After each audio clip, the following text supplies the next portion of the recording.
Assalamualaikum warahmatullahi wabarakatuh. Perkenalkan, nama saya Angelika Patricia. Saya dari kelas 12 IPS. Saya akan membahas politik hukum, sosial budaya, dan ekonomi masa pemerintahan Presiden B.J. Habibie. Materi yang pertama itu ada kronologi dari awal Maret 1998 hingga pada tanggal 21 Mei 1998. Kronologi jatuhnya rezim Orde Baru dan terjadinya reformasi. Awal bulan Maret 1998, Soeharto kembali terpilih sebagai Presiden Republik Indonesia melalui sidang umum MPR, namun kondisi perekonomian mengalami pemerosotan dan masalah sosial semakin menumpuk. Memasuki bulan Mei 1998, para mahasiswa dari berbagai daerah menggelar aksi demonstrasi menuntut A. Turunkan harga sembako. B. Penghapusan korupsi, kolusi, dan nepotisme. C. Turunkan Soeharto dari kursi kepresidenan.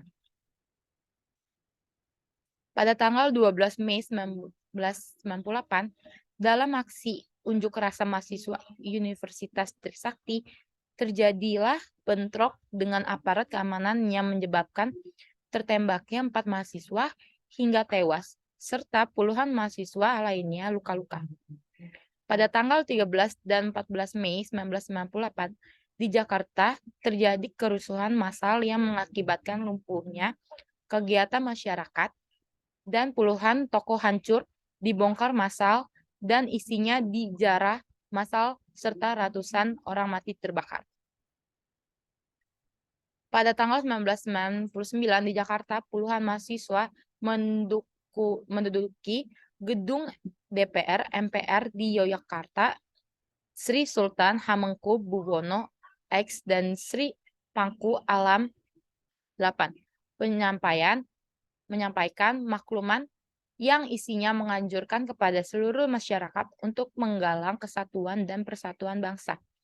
Pada tanggal 20 Mei 1998, Presiden Soeharto mengundang tokoh-tokoh bangsa Indonesia untuk dimintai pertimbangan dalam rangka membentuk Dewan Reformasi yang diketahui oleh Presiden Soeharto namun mengalami kegagalan. Gedung DPR atau MPR semakin penuh sesak dengan mahasiswa. Pada tanggal 21/90/98 pukul 10 WIB, bertempat di Istana Negara, Presiden Soeharto meletakkan jabatannya sebagai presiden yang di hadapan Mahkamah Agung. Berdasarkan pasal 8 UUD 1945, Presiden menunjuk wakil presiden B.J. Habibie untuk menggantikan menjadi presiden yang pelantikannya dilakukan di depan Mahkamah Agung. Maka sejak saat itu, Presiden Republik Indonesia dijabat oleh B.J. Habibie serta sebagai tanda berakhirnya masa Orde Baru dan dimulainya masa reformasi. Materi yang kedua, kondisi politik. Dari bebas berpolitik hingga pembatasan masa jabatan. Kondisi politik pada masa pemerintahan B.J. Habibie. 1. Bebas berpolitik dengan adanya kebijakan baru ini sebanyak 80 partai politik telah dibentuk. 2. Kebebasan pers. Media massa sudah dipaksa untuk meminta surat izin terbit atau tidak SIT, sehingga media massa cetak tidak lagi khawatir tidak beredar seperti pemerintahan sebelumnya.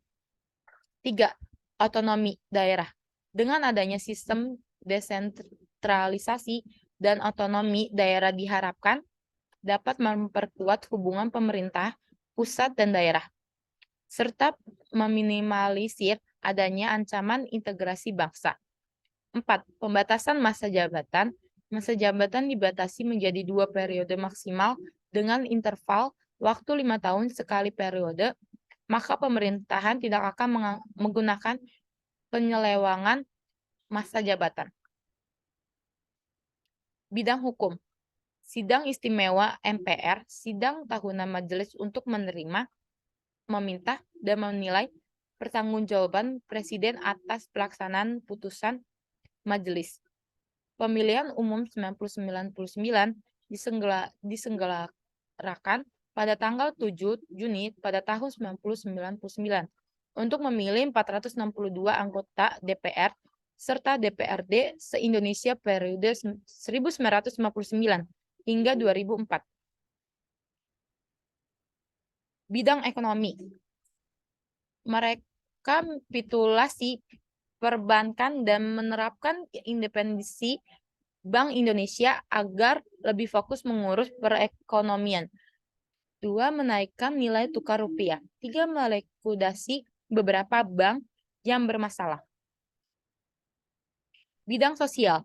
Dalam bidang sosial budaya, secara jelas pemerintah Indonesia di bawah kepemimpinan B.J. Habibie telah melarang penggunaan istilah pribumi dan non-pribumi yang secara jelas membela kaum minoritas Tionghoa sesuai dengan kebijakan pemerintah tentang Instruksi Presiden nomor 26 tahun 1998 Kemudian disusul dengan terbitnya Instruksi Kepresidenan nomor 4 tahun 1999 tentang pelaksanaan surat bukti kewarganegaraan Republik Indonesia atau tidak SBKRI sebagai penutup kebijakan pemerintah Indonesia terhadap etnis Tionghoa pada masa Presiden B.J. Habibie. Terima kasih atas penjelasannya. Maaf jika ada kesalahkataan dan maaf jika ada salah omongan. Waalaikumsalam warahmatullahi wabarakatuh.